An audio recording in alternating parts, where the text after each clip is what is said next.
जय हिंद दोस्तों, आपका स्वागत है आपके अपने पसंदीदा चैनल स्टडी एंड अपडेट्स में। जय हिंद दोस्तों, मैं राजकमल आप सभी का स्वागत करता हूं स्टडी एंड अपडेट्स में। और आज के इस वीडियोस में हम लोग हिंदी का क्लास नंबर 2 करने वाले हैं। और क्लास नंबर 2 जो है वह पूर्ण का पूर्ण वर्ण पर आधारित है। वर्ण की परिभाषा जानेंगे, वर्णमाला की परिभाषा जानेंगे, कितनी संख्याएं होती है ये जानेंगे, उसके प्रकार जानेंगे और उस पे आधारित 50 प्लस क्वेश्चन दिए गए हैं। तो उन 50 प्लस क्वेश्चन को करेंगे और साथ में लास्ट में आपसे एक प्रश्न पूछा जाएगा जिसका उत्तर आप कमेंट बॉक्स में कमेंट करेंगे। ठीक है, तो जिन्होंने पहली वीडियो नहीं देखा है तो उन सभी के लिए प्लेलिस्ट का लिंक आपको डिस्क्रिप्शन बॉक्स में दिया गया है, आप वहां से जाकर देख सकते हैं। एवं दूसरी कक्षा को यहाँ से प्रारंभ करते हैं। जैसे कि यहाँ पर दिया गया है वर्ण। वर्ण क्या होता है, सबसे पहले ये जानिए कि वर्ण क्या होता है। तो हिंदी भाषा में प्रयुक्त सबसे छोटी ध्वनि जो होती है वह कहलाती है आपका वर्ण। जैसे कि यहाँ पर लिख भी दिया गया है, हिंदी भाषा में प्रयुक्त सबसे छोटी ध्वनि वर्ण कहलाती है। जैसे कि अ, आ, ई, उ, दीर्घ उ, क, ख आदि। ठीक है, अब देखिए क्या हुआ कि जब बहुत सारे वर्ण आ गए तो उनको सजाकर एक समुदाय में रखा गया। जैसे अभी यहाँ पर विभिन्न समुदाय के लोग हैं, जैसे कोई हिंदू समुदाय से हैं, कोई मुस्लिम समुदाय से हैं, ठीक है, विभिन्न समुदाय से हैं। तो ठीक इसी प्रकार से वर्ण को समुदाय में रखा गया और वह समुदाय जो है वह वर्णमाला कहलाया। समझ गए, वर्णमाला क्या कहलाता है? वर्णों के समूह को वर्णमाला कहा जाता है। अब चलिए आगे बढ़ते हैं। आपने सुन रखा होगा कुल वर्णों की संख्या। तो यदि हम मौखिक रूप से करें तो 52 होते हैं और लिखित रूप से 57 हो गए हैं। लेकिन वहीं पर अलग अलग जगहों पर अलग अलग चीजें मिलती है, तो उन सभी का जो है एक बार चर्चा कर लेते हैं ताकि आपको ये ध्यान में रहे। देखिए, भारत सरकार द्वारा स्वीकृत मानक हिंदी वर्णमाला में 11 स्वर और 35 व्यंजन मिलते हैं। यहाँ पर ना कुल संख्या 46 है। जो भारत सरकार ने माना है उसमें कुल संख्या 46 है, जिसमें कि 11 स्वर 35 व्यंजन। लेकिन पारंपरिक हिंदी वर्णमाला में 11 स्वर की जगह 13 स्वर और व्यंजनों की संख्या आपकी 33 हो गई है। ठीक है, ये भारत सरकार द्वारा मानक है। यदि आपसे ऐसा पूछा जाएगा कि भारत सरकार द्वारा स्वीकृत मानक हिंदी वर्णमाला में कुल कितने वर्ण हैं, तो आपको 46 बताना है। स्वर कितने हैं? 11। व्यंजन कितने हैं? 35। लेकिन जब हिंदी वर्णमाला की शुरुआत हुई थी तो यदि हम उसकी बात करें तो उसमें सिर्फ 44 वर्ण ही आए थे, जिसमें कि 33 व्यंजन और 11 स्वर हैं। उसके बाद फिर कुछ नए वर्ण आए हैं, तो उन सब की चर्चा विस्तार से की जाएगी। ठीक है, और उस पर आधारित प्रश्न भी करेंगे। अब देखिए, यदि हम लोग मूल वर्ण में चलें तो उन 44 में 11 स्वर थे। तो 11 स्वर कौन कौन से थे?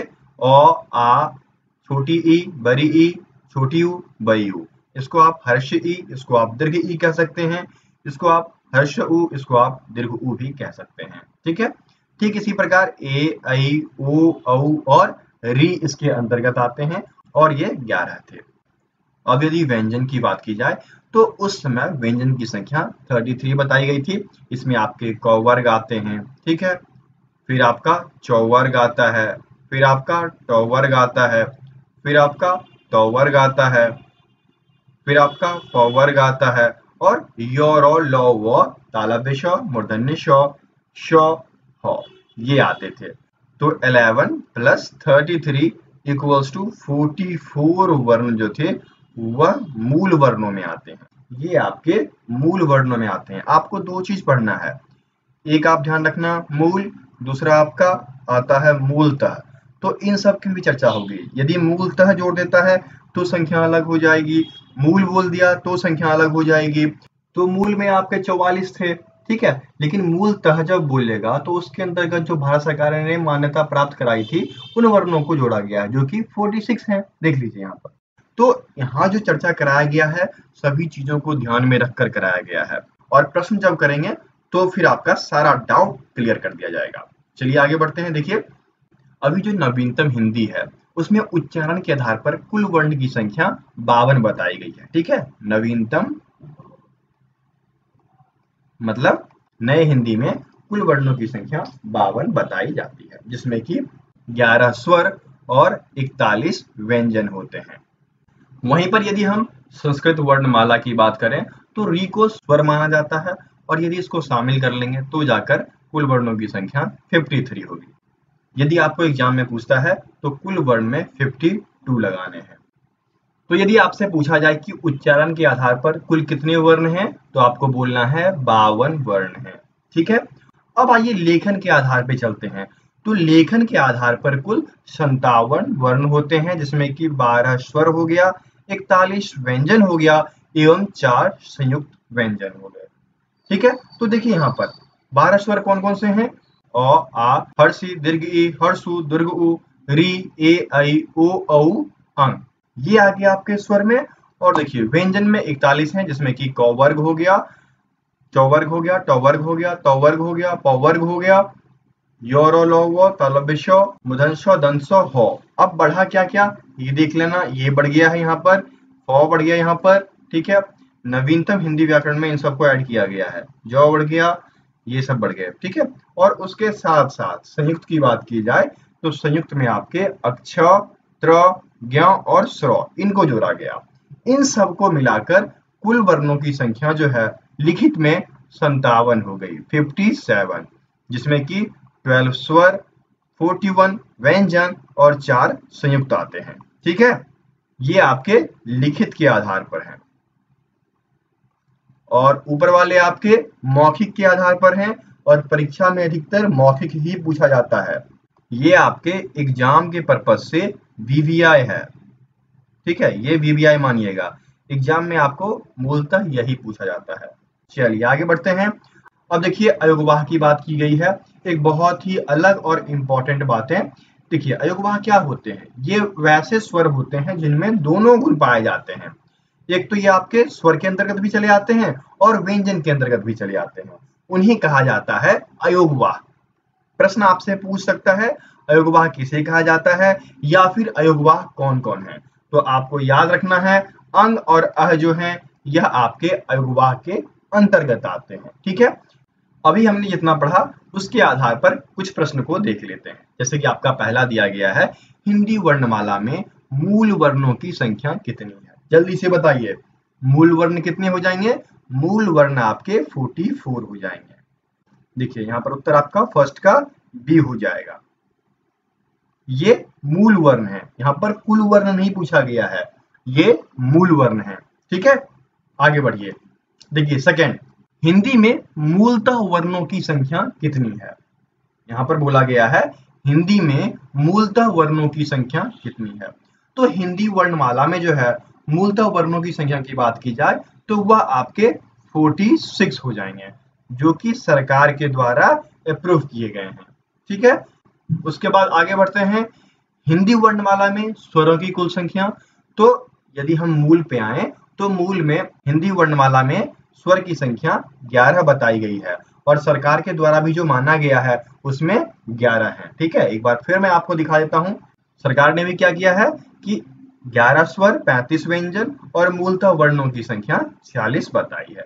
ठीक है, यहाँ भी देख लिया आपने। तो यहाँ पर मूलतः वर्णों में 46 हो गया और स्वरों की संख्या में 11 आ गया। ठीक है, तो थर्ड का उत्तर क्या हो जाएगा? बी हो जाएगा। अगला देखिए, अगला क्या दिया गया है कि हिंदी में व्यंजन वर्णों की संख्या कितनी है? क्या पढ़ा आपने? 33। मूल वर्णों में हिंदी के कुल 33 व्यंजन वर्ण आते हैं। उत्तर आपका यहाँ पर डी हो जाएगा। अब चलिए आगे बढ़ते हैं। क्या बोला गया है? हिंदी वर्णमाला में संयुक्त वर्णों की संख्या कितनी होती है? तो हिंदी वर्णमाला में संयुक्त 4 ही हैं। कौन कौन है बताइए? अक्ष, त्र, ज्ञ और स्र। ठीक है, अक्ष, त्र, ज्ञ और स्र, ये 4 संयुक्त व्यंजन हैं। इतना समझ में आ गया। और इतने के बाद फिर मैं आपको एक बार रिवाइज करा दूं। यदि कुल वर्णों की बात की जाए, कुल वर्णों की बात की जाए तो इसको आप 2 पार्ट में बांटिएगा, एक मौखिक, दूसरा लिखित। यदि मौखिक की बात की जाए तो 52 और यदि लिखित की बात की जाए तो 57। और मूल वर्ण, मूल जो हैं 44 हैं। उसके बाद मूलतः की बात की जाए जो सरकार ने अप्रूव किया है तो वह 46 हैं, जिसमें कि 11 स्वर, 33 व्यंजन। ठीक है, ये सब आपको याद रखना है। ये ओवरऑल रिवीजन हो गया इस पार्ट का। अब चलते हैं अगले पार्ट में। अब देखिए आपको दिया गया है कि उच्चारण एवं प्रयोग के आधार पर हिंदी वर्णमाला को दो भागों में बांटा गया है। पहला भाग स्वर, दूसरा भाग व्यंजन। चलिए जल्दी से स्वर की परिभाषा बताइए। स्वर वर्ण उन वर्णों को कहा जाता है जिनका उच्चारण जो है वह स्वतंत्र रूप से होता है। इनके उच्चारण में किसी दूसरे वर्ण की सहायता नहीं ली जाती है, तो ये कहलाते हैं स्वर वर्ण। ये कितने हैं? ये संख्या में 11 हैं, 11। और कौन कौन है? अ, आ, ई, दीर्घ ई, उ, दीर्घ उ, री, ए, ऐ, ओ, औ। ठीक है। अब देखिए उच्चारण की दृष्टि से इनको तीन भाग में बांटा गया। स्वर वर्ण को उच्चारण के आधार पर तीन भाग में बांटा गया। पहला आपका आता है हर्ष स्वर, दूसरा आपका आता है दीर्घ स्वर, तीसरा आपका आता है प्लुश स्वर। अब देखिए हर्ष स्वर में कौन कौन आया? हर्ष स्वर में वो वर्ण आए जिनके उच्चारण में बहुत कम समय लगता है, जैसे अ, ई, उ और री। ये बहुत ही कम समय में मुख से उच्चारित हो जाते हैं, इनका उच्चारण बहुत जल्दी हो जाता है, तो इनको बोला जाता है हर्ष स्वर या मूल स्वर। क्या बोला जाता है? हर्ष स्वर या मूल स्वर। यदि आपसे पूछ दे मूल स्वर कितने हैं, तो 4 हैं। कौन कौन? अ, ई, उ, री। ठीक है। यदि आपसे ये पूछ दे कि हर्ष स्वर कितने हैं, तो वो भी 4 ही होंगे। और कौन कौन से होंगे? अ, ई, उ, री। ठीक है। अब अगला देखिए, दूसरा आपका दिया गया है संधि स्वर, या फिर इसको आप दीर्घ स्वर या फिर आप संयुक्त स्वर कह सकते हैं। यहाँ पर क्या होता है कि इनके उच्चारण में हर्ष स्वर के मुकाबले में दुगुना समय लगता है, और ये जो है वह हर्ष स्वर के संयोग से बने होते हैं। और इसके अंतर्गत 7 वर्ण आते हैं। कौन कौन? आ, ई, उ, ए, ऐ, ओ, औ। अब इन 7 में कुछ दीर्घ के अंतर्गत चले आए और कुछ संयुक्त के अंतर्गत चले आए। अब दीर्घ क्यों हुआ? दीर्घ में क्या होता है कि एक ही प्रकार के वर्णों का संयोग होता है, जैसे अ जोड़ अ, इनके संयोग से आ बना, ई जोड़ ई, इनके संयोग से दीर्घ ई बना, उ जोड़ उ, इनके संयोग से दीर्घ उ बना। ठीक है। और संयुक्त में क्या हुआ? संयुक्त में आपके 2 प्रकार के वर्णों का संयोग कर दिया गया, और दोनों यहाँ पर स्वर ही हैं। एक आपका अ आया, दूसरा आपका ई आया, तो इससे मिलकर ए बना। अब ठीक इसी प्रकार अ और ए से मिलकर ऐ बना, अ और उ से मिलकर ओ बना, और अ और औ से मिलकर औ बना। ये मैं क्यों बता रहा हूं? क्योंकि आपसे प्रश्न पूछ सकता है कि ओ किन किन वर्णों के संयोग से बना है, तब आप क्या बोलोगे? ओ जो है वह आपके अ एवं उ के संयोग से बना है। ठीक है। यदि आपसे ये पूछ दे कि ए जो है यह किसके संयोग से बना है, तो यह आपके अ और ई के संयोग से बना है। ये आपको याद रखना है, इसलिए इनको इन तरीकों से बांटा गया है कि आपको हर एक चीज अच्छे से पता हो। ठीक है। तो आपके संधि स्वर या फिर आप इसको दीर्घ कह लीजिए, मूलतः लोग इसे दीर्घ स्वर के नाम से जानते हैं। तो ये कितने हैं? इनकी संख्या 7 है। कौन कौन है? आ, ई, उ, ए, ऐ, ओ, औ। ठीक है। अब आगे बढ़िए। नेक्स्ट आपका आता है प्लुत स्वर। प्लुत स्वर किसे कहेंगे? वैसे स्वर जिनके उच्चारण में हर्ष स्वर के 3 गुना समय लगता है। यदि हम हर्ष स्वर की बात करें तो उसके 3 गुना लगेगा, और यदि दीर्घ स्वर की बात करें तो उससे थोड़ा ज्यादा लग जाएगा। ठीक है। तो ये कहलाते हैं आपके प्लुत स्वर। देखिए जो भी प्लुत स्वर है ना, इनका प्रयोग बुलाने में किया जाता है, या फिर इनका प्रयोग जैसे नाटक वगैरह हो गया तो उनके संवादों में किया जाता है, क्योंकि ये क्या है? त्रिमात्रिक है। जैसे यहाँ पर देख लीजिए ओम। ओम जो है अ जोड़ उ जोड़ म, इन तीनों से मिलकर बना है, तो ये त्रिमात्रिक हो गए। ये कहलाए आपके प्लुत स्वर। और यदि हम नाटक की बात करें तो नाटक के संवाद में क्या होता है? किसी को बुलाते हैं तो बड़ी लंबी आकार वगैरह लगाया जाता है, तो उस समय क्या होता है? इसका प्रयोग कर दिया जाता है। ये आपके ऐसे और ये रहता है, जैसे कि राम बुलाया तो राम बुलाया तो राम। ठीक है। या फिर सुनो बोला, तो इस प्रकार से ये क्या दर्शाता है? ये लंबी मात्राएं दर्शाता है कि इनके उच्चारण में समय लग रहा है। ये थे आपके स्वर के भेद। किसके आधार पर? उच्चारण के आधार पर।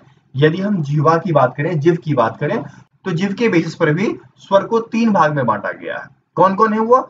अग्रस्वर, मध्य स्वर और पार्श्व स्वर। ठीक है। अग्रस्वर कौन कौन से हैं? जिन स्वरों के उच्चारण में जीव का अगला भाग काम करता है, जैसे आप देखिए ई बोलिए, ई, दीर्घ ई, ए, ऐ, इसमें आपका जो अगला जीभ का भाग है वो नीचे सटा ही रहता है। ई, दीर्घ ई, यदि आप उस पे हाथ रख दीजिए उसके बाद बोलिए ई, नहीं बोल पाइएगा, है ना। तो इसमें क्या होता है कि जीभ का अगला भाग काम करता है। ये चार है, ई, दीर्घ ई, ए, ऐ।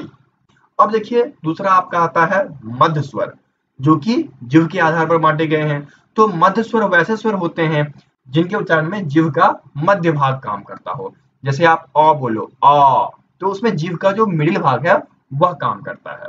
ठीक इसी प्रकार तीसरा आपका आता है पश्च स्वर। तो पश्च स्वर में क्या होता है, जीभ का पिछला भाग काम करता है। जैसे आप देखिए बोलिए आ, उ, दीर्घ उ, औ। तो इन सब में जीभ का पिछला भाग काम करता है। ठीक है, तो आपने देखा स्वर जो भी हैं वह दो आधार पर बांटे गए, एक तो उच्चारण, दूसरा आपका जीभ के आधार पर। उच्चारण के आधार पर तीन है, ह्रस्व, दीर्घ, प्लुत। और दीर्घ को आप दूसरे नाम यहाँ पर देख लीजिए दिया गया है, दूसरा नाम जो है संधि स्वर, इसके नाम से भी जाना जाता है। और जीभ के आधार पर तीन भाग हो गए, अग्र, मध्य और पार्श्व। ठीक है, तो ये सभी चीजें आपको आ गई। अब चलिए इसके आधार पर कुछ प्रश्न है उसको कर लेते हैं। क्या दिया गया यहाँ पर, उच्चारण और प्रयोग के आधार पर हिंदी वर्णमाला के कितने भेद हैं, जल्दी से बताइए। उच्चारण और प्रयोग के आधार पर हिंदी वर्णमाला के दो भेद हैं, कौन कौन, स्वर और व्यंजन, स्वर और व्यंजन। ठीक है, उत्तर क्या हो जाएगा आपका 6 का डी हो जाएगा। चलिए अगला देखिए, सातवां दिया गया है, उच्चारण के समय की दृष्टि से स्वर के कितने भेद हैं। अभी जस्ट मैंने बताया है उच्चारण की दृष्टि से स्वर के तीन भेद हैं, कौन कौन, ह्रस्व, दीर्घ और प्लुत। दीर्घ को संधि स्वर भी कहा जाता है। ठीक है, ये तीन है, तो उत्तर क्या हो जाएगा आपका 7 का ए हो जाएगा। चलिए अगला देख लीजिए, आठवां दिया गया है, निम्न में स्वर के प्रकार का चयन करना है। देखिए स्वर के प्रकार यहाँ पर दिया गया है, ह्रस्व स्वर, दीर्घ स्वर, प्लुत स्वर। उपरोक्त तीनों जो हैं उच्चारण के आधार पर स्वर के तीन भेदों के अंतर्गत आते हैं। तो 8 का उत्तर क्या हो गया, 8 का उत्तर आपका डी हो जाएगा। समझ गए, चलिए आगे बढ़े। अब देखिए 9th आपका दिया गया है कि हिंदी वर्णमाला में ह्रस्व स्वर के अंतर्गत कौन कौन आता है, ये पूछा गया ना। तो ह्रस्व स्वर कितने हैं, तो ह्रस्व स्वर आपके 4 हैं, अ, ई, उ, री, जिनके उच्चारण में सबसे कम समय लगता है। तो अ, ई, उ, री देखिए आपके बी में दिया गया है ना, तो उत्तर क्या हो जाएगा 9 का, 9 का उत्तर आपका बी हो गया। अगला देखिए क्या दिया गया है 10वां, हिंदी वर्णमाला में दीर्घ स्वर के अंतर्गत कौन कौन आता है। तो दीर्घ के अंतर्गत जिसको बोलने में ह्रस्व से दुगुना समय लगता है वो आते हैं ना, तो कौन कौन है वो बताइए। वो है आपके दीर्घ आ, दीर्घ ई, दीर्घ उ, ए, ऐ, ओ, औ। ठीक है, तो 10 का उत्तर क्या हो जाएगा, 10 का उत्तर आपका ए हो जाएगा। चलिए आगे बढ़े।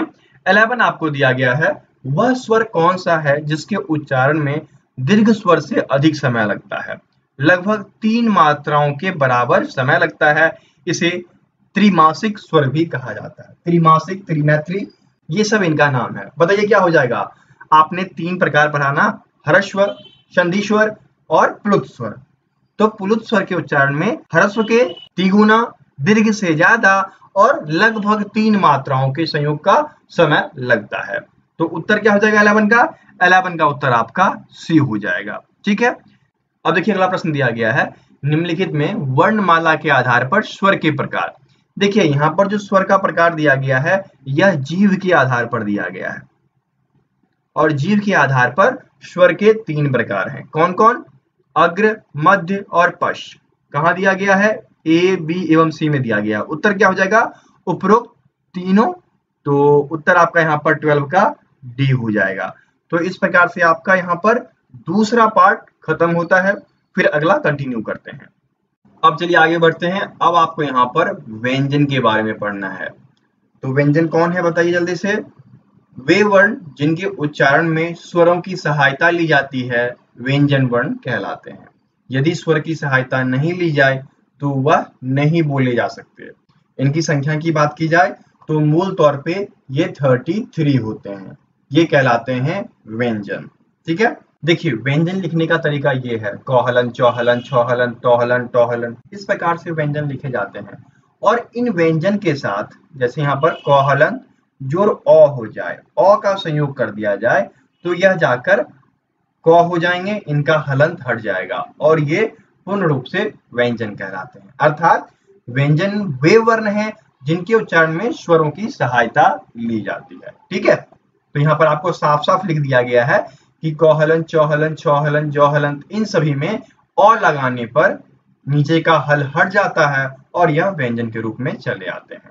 देख लीजिए, ये समझा भी दिया गया है। क जोर अ बराबर क, च हलन जोर अ बराबर च, त हलन जोर अ बराबर त, ध हलन जोर अ बराबर ध।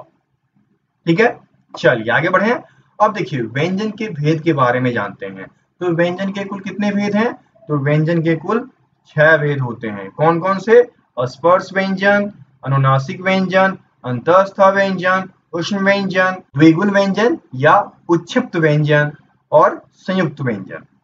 अब देखिए इनके बारे में जानते हैं। स्पर्श व्यंजन के अंतर्गत कौन आते हैं? वैसे व्यंजन जिनके उच्चारण में हवा जो है वह फेफड़े से निकलकर मुंह के भाग को स्पर्श करते आती है, यह कहलाता है स्पर्श व्यंजन। इनके कुल 5 वर्ग हैं और प्रत्येक वर्ग में 5-5 वर्ण होते हैं। इनके वर्ग कौन कौन से हैं? देखिए इनके वर्ग हो गए आपके क वर्ग। क वर्ग के अंतर्गत क, ख, ग, घ, ढ ये आते हैं और इनका उच्चारण कंठ से होता है। ठीक इसी प्रकार च वर्ग, च, छ, ज, झ और इसका उच्चारण तालव्य से होता है। फिर ट वर्ग, ट, ठ, ड, ढ इसका उच्चारण स्थान मूर्धा होता है। फिर त वर्ग, त, थ, द, ध इसका उच्चारण स्थान दंत होता है और प वर्ग इसका उच्चारण स्थान ओष्ठ होता है। ठीक है, तो ये आते हैं आपके स्पर्श व्यंजन। स्पर्श व्यंजन में जब हवा निकलती है फेफड़े से तो वह मुंह के भागों को स्पर्श करते बाहर आती है। चलिए आगे बढ़े। दूसरा आपका आता है अनुनासिक व्यंजन। वैसे व्यंजन जिनके उच्चारण में नाक से हवा निकलती हो, नासिक मार्ग से वायु निकलता हो, वह कहलाते हैं अनुनासिक। जैसे कि ड, न, न, न, म ये आपके आते हैं अनुनासिक। एक बार आप नाक बंद कर लो, फिर बोलना नो, ना, ना, नौ का उच्चारण ही नहीं हो पाएगा क्योंकि उस समय आपके नाक से हवा निकल रही होती है। दूसरा आपने पढ़ लिया। तीसरा देखिए, तीसरा जो है वह है अंतःस्थ व्यंजन। अंतःस्थ में क्या होता है? इनका उच्चारण जो है वह मुंह के भीतर ही होता है। जैसे कि यो, रो, लो, वो ये 4 हैं। अंतःस्थ व्यंजन की बात की जाए तो ये 4 हैं, य, र, ल, व और इनका उच्चारण स्थान जो है वह मुख के भीतर का ही होता है। ठीक है, समझ गए? अब देखिए चौथा आपका दिया गया है उष्ण व्यंजन। वैसे व्यंजन जिनके बोलने से गर्माहट पैदा होती है, जैसे तालव्य श, मूर्धन्य श, ह। इनमें क्या होता है, जब आप इनको बोलते हैं तो मुख से जो हवा निकलती है वह टकराकर गर्मी पैदा करती है। इसी वजह से इनको उष्ण व्यंजन कहा जाता है।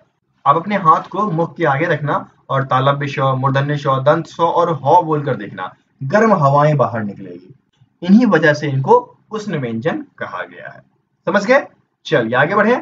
अब देखिए आपका अगला दिया गया है उच्छिप्त या फिर द्विगुण व्यंजन। जिन वर्णों के उच्चारण में जिह्वा के अगले भाग को थोड़ा ऊपर उठाकर फिर नीचे गिराया जाता है वे कहलाते हैं उच्छिप्त। जैसे कि आपका ड और ढ। जब आप ड बोलते हैं और ढ बोलते हैं, आप देखना आपका जो जीव है उसका अगला भाग ऊपर जाएगा और तुरंत नीचे चला आएगा। ये आपके आगे उच्छिप्त व्यंजन के अंतर्गत। ओके, अब चलिए आगे बढ़े। अब आपका आता है छठा संयुक्त व्यंजन। वैसे व्यंजन जो 2 व्यंजन के संयोग से मिलकर बने हैं। इनके संयोग में 2 व्यंजन आते हैं। इनकी संख्या 4 है। कौन कौन? अक्ष, त्र, ज्ञ और श्र। देख लीजिए अक्ष कैसे बनता है। क और सौ के संयोग से अक्ष बनता है। यह प्रश्न पूछा भी जाता है कि अक्ष के संयोग में कौन कौन से वर्ण आते हैं। याद रखिएगा, बहुत ही इंपॉर्टेंट VVI प्रश्न और कई बार यह पूछा भी जा चुका है। उसके बाद आपका त्र। तो त्र में त और र इन दोनों का संयोग होता है, फिर जाकर त्र का उच्चारण हो पाता है। ज्ञ, ज्ञ में क्या होता है? ज और न का प्रयोग किया जाता है। श्र में स और र का प्रयोग किया जाता है, फिर जाकर श बनता है। ठीक है, तो संयुक्त वर्ण 4 हैं और ये आपके अक्ष, त्र, ज्ञ और त्र हैं जो कि 2 व्यंजन के संयोग से बनते हैं। अब देखिए आपको दिया गया है उच्चारण के आधार पर व्यंजन का वर्गीकरण। अब देखिए व्यंजन शब्द जो बोले गए उनको बांटा गया उच्चारण के आधार पर। जैसे जो कंठ से निकले उनको कंठेय वर्ण बोला गया और इसके अंतर्गत क वर्ग आया। फिर देखिए तालु से जो बोला गया उसको बोला गया तालव्य और यह आपके चौवर्ग य और सौ हो गए। ठीक है। उसके बाद देखिए मूर्धा से जो बोले गए तालु के अगले भाग से, तो वह मूर्धा के अंतर्गत आते हैं और यह आपके टवर्ग होते हैं। उसके बाद ढ और श आता है। ठीक इसी प्रकार दांत से त थ द ध न, इसमें आप देखना जब आप त थ द ध न बोलोगे तो दांत और जीभ के बीच संपर्क होता है ना, तो बिना दांत के त थ द ध नहीं बोला जा सकता। ठीक इसी प्रकार वर्तस्य जो कि दांत के मूल से आते हैं और ये है आपके श ज र ल। उसके बाद एक आता है ओष्ठ जो कि दोनों होठों से बोला जाता है। जैसे आगे आपके प फ ब भ म, ये जब बोले जाते हैं इनमें दोनों ओष्ठ का प्रयोग होता है। ठीक इसी प्रकार दंतोष्ठ में इसमें दांत और होठ का निचला भाग आता है, जैसे कि व और फ, व और फ। ठीक है। और लास्ट आपका है स्वर यंत्र से जो कि ह है। ये तो थे व्यंजन के, ये सिर्फ थे व्यंजन के। और नीचे मैंने एक तालिका लगा दी है, ये तालिका है जिसमें व्यंजन और स्वर दोनों है। एक बार आप ये देखना, कंठ के अंतर्गत स्वर का कौन कौन आता है, अ आ और विसर्ग आ जाता है एवं क वर्ग आ गए। तालव्य के अंतर्गत कौन कौन आते हैं, तालव्य के अंतर्गत ई दीर्घ ई, उसके बाद य सो और च वर्ग चले आते हैं। मूर्धा के अंतर्गत कौन कौन आते हैं, तो मूर्धा के अंतर्गत स्वर का री आ गया और ट वर्ग आ गया, फिर र और सौ चले आते हैं। ठीक इसी प्रकार दंत के अंतर्गत त थ द ध न ल और सौ आ गए। उसके बाद ओष्ठ के अंतर्गत स्वर का उ दीर्घ उ, उसके बाद प वर्ग आता है। फिर अनुनासिक के अंतर्गत अंग ड़, ठीक है, ये आया और आपके न न न म चले आते हैं। अब देखिए कंठ के अंतर्गत, कंठ और तालु के अंतर्गत ए और ऐ आते हैं। कंठोष्ठ के अंतर्गत कंठ और ओष्ठ से ओ और औ आते हैं एवं दंतोष्ठ दांत और ओष्ठ से आपके वो आते हैं। ये तालिका आप स्क्रीनशॉट ले लेना, मैं छोटा कर देता हूं। इस तालिका का स्क्रीनशॉट ले लीजिए। ठीक है, बहुत ही महत्वपूर्ण तालिका है और इसमें स्वर व्यंजन दोनों दिए गए हैं और उसके उच्चारण स्थान दिए गए हैं। ऊपर जो मैंने बताया ये सिर्फ व्यंजन था जो कि उच्चारण के आधार पर वर्गीकृत किए गए थे, लेकिन यहाँ पर सभी दिए गए हैं कि किसका उच्चारण स्थान क्या है। चलिए इसका स्क्रीनशॉट ले लीजिए, ये बहुत ही महत्वपूर्ण है। ठीक है, याद कर लीजिएगा इसको, इससे आपके 1-2 नंबर तो आसानी से आ जाएंगे। चलिए आगे बढ़ते हैं। चलिए अब आगे बढ़ते हैं और उस पर आधारित जो प्रश्न दिए गए हैं उनको कर लेते हैं। यहाँ पर दिया गया है हिंदी वर्णमाला में सामान्यतः व्यंजन कितने प्रकार के होते हैं। तो हिंदी वर्णमाला में व्यंजन 6 प्रकार के हैं। कौन कौन से, तो अभी जस्ट मैंने बताया है। तो अस्पर्श, अनुनासिक, अंतस्थ, उष्ण, उच्छिप्त, संयुक्त, ये 6 व्यंजन के भेद हैं। तो उत्तर क्या हो जाएगा आपका, यहाँ पर 6 हो जाएगा जो कि डी में दिया गया है, तो 13 का डी उत्तर हो गया। अगला देखिए 14 दिया गया है अस्पर्श व्यंजन कितने हैं। तो अस्पर्श व्यंजन क वर्ग, च वर्ग, त वर्ग, ट वर्ग, प वर्ग, ड और ढ होते हैं। तो 25 और 2 ये हो गए तो 27 हो जाएंगे। तो उत्तर क्या हो गया आपका, 14 का ए हो गया।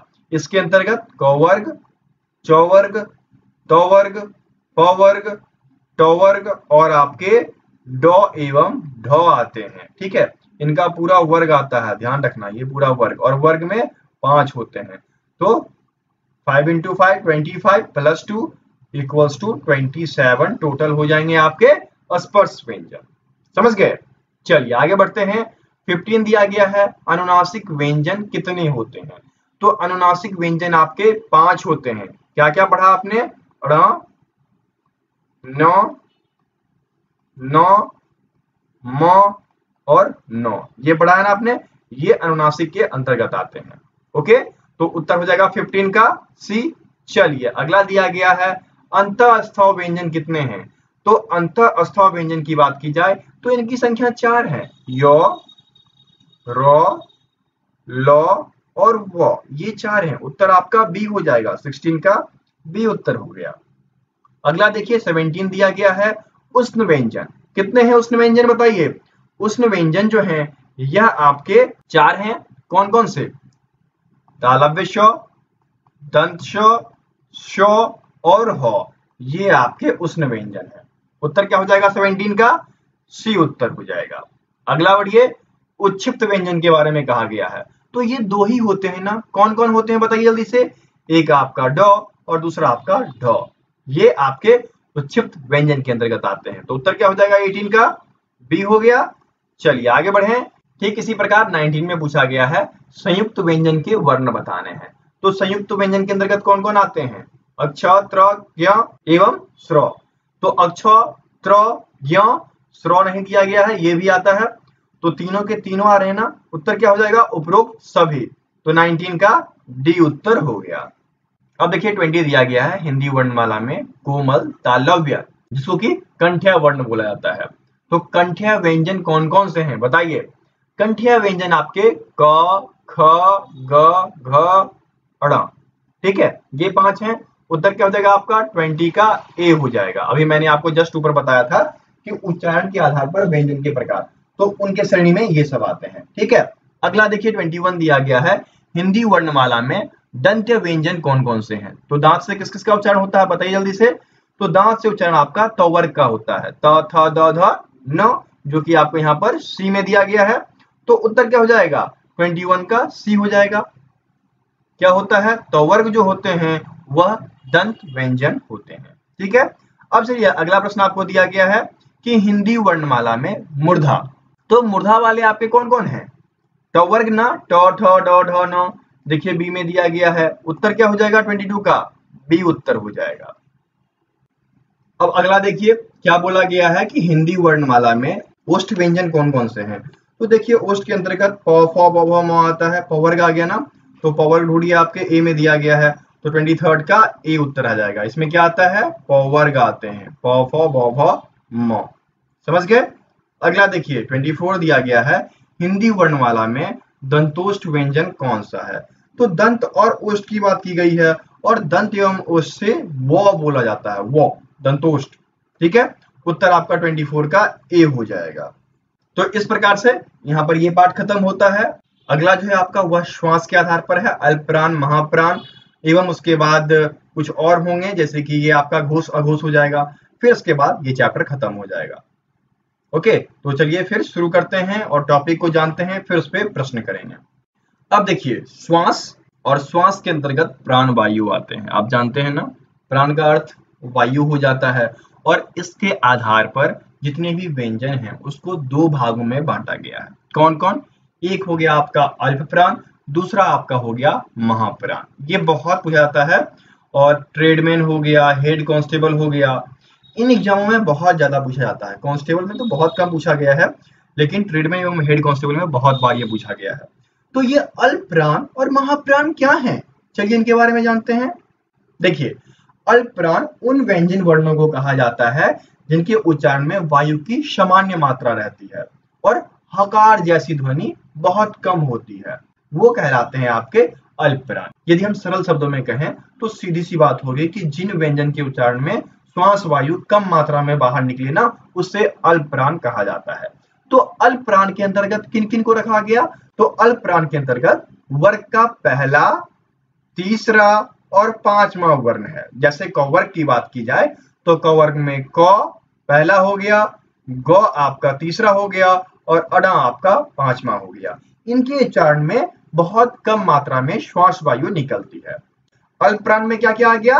अल्प प्राण में पहला, तीसरा और पांचवा, याद रखिएगा। ठीक है, और एक बात और याद रखना है कि अंतःस्थ व्यंजन जो है य, र, ल, व, वो भी अल्प प्राण के अंतर्गत ही आते हैं। बाकी यहाँ पर सब लिख दिया गया है, आप पढ़ लेना। और मैं आपको बता दूं, कवर्ग हो, चौवर्ग हो, तवर्ग हो, टवर्ग हो, इन सब का पहला, तीसरा और पांचवा वर्ण जो होता है वह अल्प प्राण होता है। यदि आपसे लोग पूछ दे चौ क्या है, तो चौ जो है वह अल्प प्राण है। महाप्राण है नहीं। महाप्राण में क्या होता है? महाप्राण में आपका दूसरा, चौथा, ठीक है, ये वर्ण आते हैं और इनके उच्चारण में अधिक समय लगता है। चलिए इन पे आते हैं। सेकंड दिया गया आपको महाप्राण। तो वैसे व्यंजन जिनमें हाकार जैसी ध्वनि उत्पन्न हो या फिर श्वास की अधिक मात्रा मुख से निकले, वह कहलाते हैं महाप्राण। देखिए इसके अंतर्गत कौन कौन आता है? तो इसके अंतर्गत वर्ग का दूसरा, चौथा तथा समस्त उष्ण, ठीक है, उष्ण व्यंजन जितने भी थे वो सभी चले आते हैं। उष्ण के अंतर्गत कौन कौन था? तालव्य श, मूर्धन्य ष, दंत स और ह, ये उष्ण के अंतर्गत था। और फिर आपका प्रत्येक वर्ग, क वर्ग का दूसरा और चौथा, तो क वर्ग का दूसरा ख है और चौथा घ है। च वर्ग का देख लीजिए छ है और झ है। ठीक इसी प्रकार से त वर्ग का, प वर्ग का और फिर आपका समस्त उष्ण, जो कि यहाँ पर आपको लिख दिया गया है। ठीक है, तो ये थे आपके अल्पप्राण और महाप्राण। जान लिया आपने, या ट्रेडमैन और हेड कांस्टेबल में बहुत बार पूछा गया है, तो उन सभी के लिए बहुत ही महत्वपूर्ण टॉपिक रहा ये। अब इस पे आधारित कुछ प्रश्न हैं, उसको कर लेते हैं। प्रश्न क्या दिया गया है कि जिन व्यंजनों के उच्चारण में मुख से कम श्वास निकलती है उसे क्या कहा जाता है? उसको बोला जाता है अल्पप्राण। उत्तर क्या हो जाएगा यहाँ पर? 25 का बी हो जाएगा। और अल्पप्राण के अंतर्गत वर्ग का प्रथम, तृतीय एवं पंचम वर्ग आते हैं, एवं अंतःस्थ भी इसके अंतर्गत आता है। ठीक है, समझ गए? चलिए आगे बढ़े। अब देखिए 26 दिया गया है, जिन वर्णों के उच्चारण में मुख से अधिक श्वास निकलती हो उसे क्या कहते हैं? तो उसे महाप्राण कहा जाता है। और महाप्राण के अंतर्गत आपका द्वितीय, चतुर्थ एवं उष्ण वर्ण आते हैं। उत्तर क्या हो जाएगा 26 का? ए उत्तर हो जाएगा। चलिए आगे बढ़ते हैं। 27 दिया गया है, निम्नलिखित में महाप्राण ध्वनि नहीं है। तो महाप्राण के अंतर्गत मैंने आपको बताया द्वितीय एवं चतुर्थ, लेकिन यहाँ पर क वर्ग का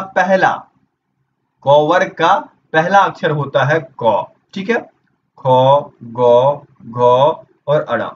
तो यहाँ पर पहला, तीसरा और पांचवा ये आपका अल्पप्राण के अंतर्गत आता है। ये महाप्राण का उदाहरण नहीं है, इसलिए यहाँ पर ये गलत हो गया और उत्तर आपका 27 का ए हो जाएगा।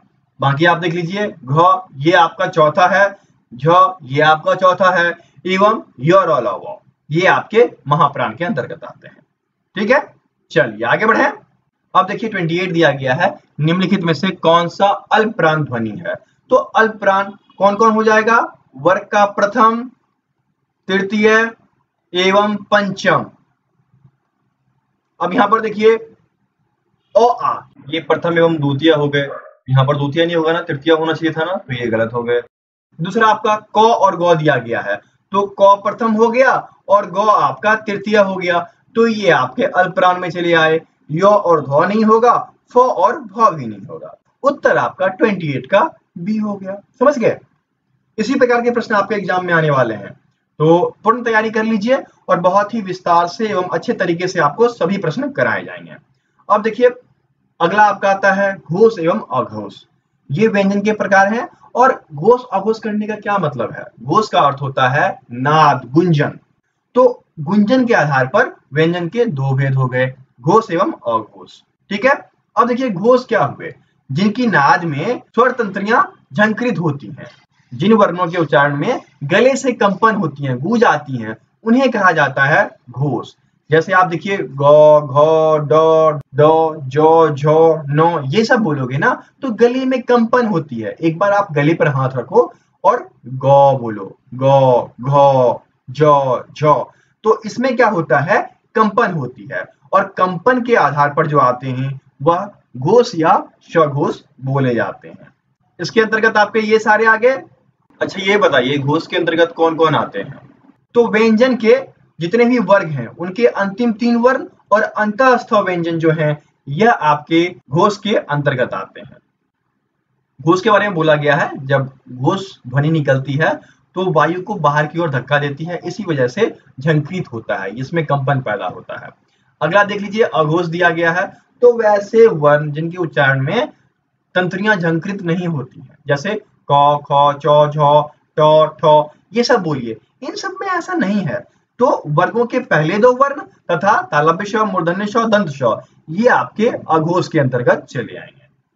अघोष में क्या होता है? वायु आसानी से बाहर चली आती है, वहीं पर सघोष में वायु आसानी से बाहर नहीं आती है, जब बाहर आती है तो कंपन पैदा कर देती है। ठीक है, समझ गए? सारा कॉन्सेप्ट क्लियर? अब इसके आधार पर कुछ प्रश्न है, उसको देख लीजिए। प्रश्न क्या है कि हिंदी के वे कौन से व्यंजन हैं जिन्हें वर्णों का उच्चारण करते समय श्वास हवा गले से निकलते समय स्वतंत्र रूप से कंपन पैदा करती है। तो जिसमें कंपन पैदा करती है उसको घोष या स्वघोष बोला जाता है ना। तो ध्रुवीय वाक्य कहाँ दिया गया है, वह देखिए आपके डी में दिया गया है। घोष ध्वनियां या फिर स्वघोष ध्वनियां जो है वह बोलते वक्त कंपन पैदा करती हैं। उत्तर आपका यहाँ पर डी हो जाएगा। अब देखिए 30 दिया गया है, हिंदी की वे कौन से व्यंजन हैं जिनके वर्णों का उच्चारण करते समय केवल श्वास का प्रयोग किया जाता है। तो केवल श्वास का प्रयोग जो है वह आपके अघोष में होता है। इसमें क्या होता है, कंपन नहीं होता है। जैसे क कंपन नहीं हुआ ना, ये अघोष हो गए। तो उत्तर क्या हो जाएगा आपका, बी हो जाएगा। इसमें सिर्फ हवा बाहर निकला, कंपन पैदा नहीं हुई। कंपन पैदा जैसे हुई वह घोष या स्वघोष के अंतर्गत चले आते हैं। ठीक है। अब देखिए 31 दिया गया है, अघोष वर्ण कौन सा है। यहाँ पर आपको दिया गया है अ, ह, ज, श। यहाँ पर अघोष कौन सा हो जाएगा, यहाँ पर आपका अ जो है यह अघोष वर्ण के अंतर्गत चला आता है। ठीक है। अगला देखिए दिया गया है, निम्नलिखित में से कौन सा वर्ण घोष है। तो घोष के अंतर्गत जल्दी से बताइए क्या हो जाएगा। घोष के अंतर्गत प्रत्येक वर्ग का तीसरा, चौथा एवं पांचवा आता है ना। तो प पहला आ गया, नहीं होगा। ट पहला आ गया, फ द्वितीय है और द आपका तृतीय है। तो उत्तर क्या हो जाएगा, 32 का सी उत्तर हो जाएगा। सभी कॉन्सेप्ट पढ़ा दिया गया है, कॉन्सेप्ट पे आधारित सभी क्वेश्चन कराए जा रहे हैं और इस पे बेस्ड एमसीक्यू मॉक टेस्ट भी है जिसका लिंक आपको डिस्क्रिप्शन बॉक्स में दिया गया है। तो इससे बेहतर और कुछ नहीं हो सकता। यदि आप अध्ययन करते हो तो आप इन सभी नॉलेज को आसानी से गेन कर पाओगे। अब चलिए आगे बढ़ते हैं और अब सारा कॉन्सेप्ट खत्म हो जाएगा और कॉन्सेप्ट के बाद जो क्वेश्चन होंगे मिश्रित वो सभी कर लेंगे। तो कॉन्सेप्ट देख लीजिए, उच्चारण के आधार पर व्यंजन का वर्गीकरण। देखिए इसमें आपके संयुक्त ध्वनि आ गए, द्वित्व ध्वनि आ गए, संयुक्ताक्षर आ गए। अब यदि संयुक्त की बात की जाए तो संयुक्त जो है वह मूल तौर पर 4 होते हैं, अक्ष, त्र, ज्ञ और स्र। ये सब आप पढ़ चुके हैं। चलिए आगे बढ़ते हैं। यदि द्वित्व की बात की जाए तो इसके अंतर्गत जब एक ही वर्ण 2 बार मिलकर प्रयुक्त हो तब उसे द्वित्व कहा जाता है। जैसे बिल्ली में ल का प्रयोग कर दिया गया है ना, तो यहाँ पर ल का द्वित्व करने में क का दायित्व होता है, इसलिए इन वर्णों को द्वित्व वर्ण बोला जाता है। समझ गए। अब देखिए आगे बढ़िए, संयुक्ताक्षर। संयुक्ताक्षर के अंतर्गत जैसे कि 2 व्यंजनों का संयोग, जैसे आप लिखते हैं ना संयुक्त, तो संयुक्त में क्या होता है, क त। यहाँ पर देखिए क और त मिलकर कौता बनाते हैं, है ना। स्थान में देखिए स और थ का संयोग होता है, तो ये कहलाए संयुक्ताक्षर वर्ण, जिसमें क्या होता है कि स्वर रहित होते हैं। इसमें सिर्फ व्यंजन का प्रयोग होता है और व्यंजन आपस में मिलकर संयुक्ताक्षर व्यंजन का निर्माण करते हैं। ठीक है। तो यहाँ तक आपका जो था वर्ण वगैरह था, व्यंजन वर्ण खत्म होते हैं यहाँ पर। और आगे हम पढ़ते हैं कि वर्ण की मात्राएं वगैरह क्या होती हैं, क्योंकि मात्राओं के आधार पर ही पूरा का पूरा हिंदी लिखा जाता है। तो चलिए उन सबको पढ़ लेते हैं। जैसे यहाँ पर दिया गया है वर्णों की मात्राएं। मात्राएं क्या होती है, जब आप किसी भी स्वर को व्यंजन में मिलाते हो तो वो चीजें मात्राएं कहलाती है। जैसे आप राम लिखते हो, यहाँ पर क्या हो गया, र हलंत वाला, फिर आ जोर म हलंत वाला, फिर अ। ठीक है। तो यहाँ पर आ और अ जो है ये मात्राओं के रूप में आते हैं। ये कुल 10 होते हैं और ये मूलतः हिंदी के स्वर वर्णों के होते हैं। जैसे अ हो गया, आ हो गया, ई दीर्घ ई, उ, ऐ, हर्ष, उ, दीर्घ उ। तो ये सब मात्रा के अंतर्गत आते हैं। ठीक है। और जैसे ही ये व्यंजन के साथ लगते हैं ये व्यंजन का स्वरूप चेंज कर देते हैं। जैसे कि आप देख सकते हो, आपने क ख ग घ पढ़ा होगा और उसमें आप क, का, की, कु, कु, के, कई, को, कौ, कं, क ये सब पढ़ा होगा। दूसरा आपका देख लीजिए हलंत के बारे में दिया गया है। तो जब किसी भी, जैसे कि यहाँ पर र लिखा हुआ है, इसमें हलंत लगा दिए तो यह पूर्ण रूप से व्यंजन हो गया। तो ये तिरछी लाइन जो है इसको हलंत कहा जाता है। ओके। इनका प्रयोग अधिकतर खंडन के समय किया जाता है। जैसे देखिए विद्यालय, विद्यालय है ना। अब इसको अलग अलग यदि हम लिखें, वि द हलन यालय, ऐसे भी लिखा जाएगा। ठीक है, इस प्रकार से। तो यहाँ पर क्या हुआ, ये जब संयोग को तोड़ना हो ना तो हम इसका प्रयोग करके लिख देते हैं और यह जो होती है यह किसी भी शब्द के साथ तिरछी लगी होती है। समझ गए। अब देखिए एक और है चांद बिंदु, आपने पढ़ा होगा। जब हम किसी भी स्वर का उच्चारण नासिक और मुख दोनों से करते हैं तो उसके लिए चांद बिंदु का प्रयोग करते हैं। चांद बिंदु इस प्रकार से लगाया जाता है किसी भी शब्द के ऊपर। जैसे आंख हो गया, हंसना हो गया, तो इनके ऊपर ये जो प्रयोग किया गया है ये आपके चांद बिंदु हैं। ठीक है, और यहाँ पर कुछ एक इंपॉर्टेंट पॉइंट दिया गया है, वह ये है कि नए वर्ण हिंदी वर्णमाला में 5 वर्ण जोड़े गए हैं, अक्ष, त्र, ज्ञ, ड और ढ, इनको जोड़ दिया गया है। इस प्रकार से यहाँ पर पूरा क्लास खत्म होता है, कुछ क्वेश्चंस खत्म हुए और अब बारी है मिश्रित प्रश्न करने की। सभी प्रश्न मिक्स होंगे यहाँ पर। ठीक है, तो चलिए शुरू करते हैं। 33 दिया गया है, निम्नलिखित में से किसे हिंदी की मानक वर्णमाला में स्थान नहीं दिया गया है।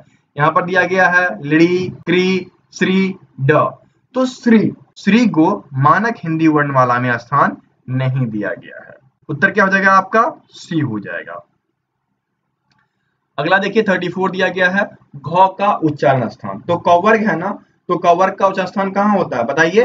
कवर्ग का उच्चारण स्थान आपका कंठ होता है, ये सब बताया गया ऊपर आपको। तो उत्तर क्या हो जाएगा 34 का? 34 का उत्तर आपका बी हो जाएगा, कंठ वर्ण के अंतर्गत ये चले आते हैं। अब देखिए 35 में आपको दिया गया है, हिंदी शब्दकोश में अक्ष का क्रम किस वर्ण के बाद आता है। तो अक्ष जो है यह किस किस से मिलकर बना है, जल्दी बताइए? यह आपके क, हलंत और श से मिलकर बना है, तो यह अक्ष हो गया। यहाँ पर स का उच्चारण छ की तरह किया जाता है, छ की। ठीक है, तो यहाँ पर क्या हो जाएगा कि क वर्ण के आने के बाद अगला क्रम अक्ष बना, है ना। तो उत्तर आपका 35 का ए हो गया। अब देखिए 36 दिया गया है कि निम्नलिखित में से स्पर्श संघर्षी व्यंजन कौन से हैं। तो स्पर्श संघर्षी आपके चौवर्ग होते हैं ना, चौ, छ, ज, झ, द। तो उत्तर आपका क्या हो जाएगा? 36 का बी हो जाएगा। 37 देखिए आपको दिया गया है, निम्नलिखित में से संघर्षी व्यंजन कौन कौन से हैं। तो संघर्षी व्यंजन के अंतर्गत आपके उष्ण व्यंजन एवं ख, फ और ज को रखा गया है। तो उत्तर क्या हो जाएगा आपका? 37 का सी हो जाएगा। अब देखिए 38 दिया गया है, जिन शब्दों के अंत में अ आता है उसे क्या बोला जाता है। तो जिन शब्द के अंत में अ आता है उसे आकारांत शब्द बोला जाता है ना। तो 38 का उत्तर क्या हो जाएगा? 38 का उत्तर आपका डी हो जाएगा।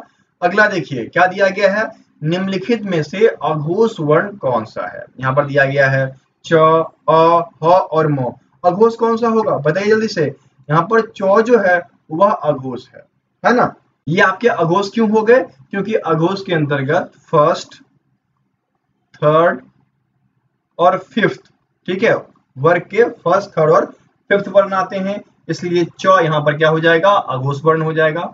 अ फर्स्ट में आता है लेकिन यह स्वर है। घोष और अघोष ये सारे वर्ण व्यंजन पे आधारित है, ठीक है, इसलिए यहाँ पर और नहीं होगा। समझ गए? चलिए आगे बढ़े। 40 आपको दिया गया है, अक्ष किसके संयोग से बनता है।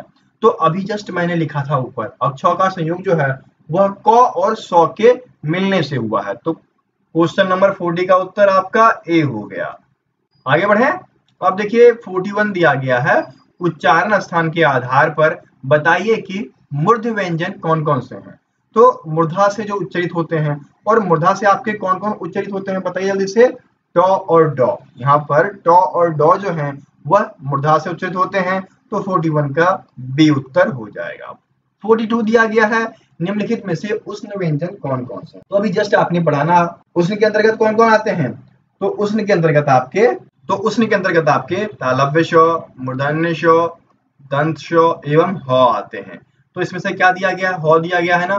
तो 42 का उत्तर आपका ए हो गया। आगे बढ़िए। 43 दिया गया है, निम्नलिखित में से महाप्राण वर्ण कौन सा नहीं है। आपने दो पढ़ा, अल्पप्राण, महाप्राण। महाप्राण क्या था? जिन वर्णों के उच्चारण में मुख से अधिक हवा निकलती है और कंपन पैदा नहीं होती है। ये कौन कौन से होते हैं? ये आपके दूसरे एवं चौथे होते हैं, ठीक है, सेकेंड एवं फोर्थ। तो यहाँ पर आप देखिए अ फर्स्ट है और आ सेकेंड है, तो गलत हो गया। फिर बाकी तीन में देख लेते हैं, जैसे कि छ और झ दिया गया है, छ सेकेंड पे है, झ फोर्थ पे है, ये हो जाएगा। प और ब, प फर्स्ट पे आता है और ब सेकेंड पे आता है, तो फर्स्ट वाला नहीं होगा ना, प नहीं होगा यहाँ पर, इसलिए उत्तर क्या हो जाएगा आपका? 43 का उत्तर आपका सी हो जाएगा। यहाँ पे उत्तर आपका ए भी हो सकता है, लेकिन ए स्वर वर्ण है और महाप्राण व्यंजन पे काम करते हैं, इसलिए हमने यहाँ पर व्यंजन वर्ण का सिलेक्शन किया है कि प और ब जो है वह महाप्राण के अंतर्गत नहीं आएंगे। अब आगे बढ़िए। 44 दिया गया है, निम्नलिखित में से संयुक्त स्वर है। बताइए क्या हो जाएगा, संयुक्त स्वर कौन सा है इसमें से?